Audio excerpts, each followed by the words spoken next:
Россия – одна из главных лесных держав мира. Почти половина ее площади – это лес. Наш Дальний Восток знаменит на весь мир. Уникальными кедровыми лесами. Местами обитания прекрасного амурского тигра.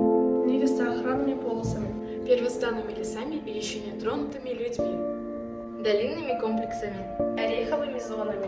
И зонами покоя лип. Но есть одна проблема, решение которой зависит от нас. Пожары. Пожары – одна из самых серьезных угроз для лесов. Огонь уничтожает все на своем пути. Разрушает все лесные экосистемы. Пожары стирают с лица земли тысячи беззащитных животных. Огонь уничтожает их место обитания. Восстановление которых может занять сотни лет. Не будьте равнодушными. Давайте вместе. Вместе. Вместе. Вместе. Вместе. Вместе. Вместе. Защитим наши дальневосточные леса от пожаров!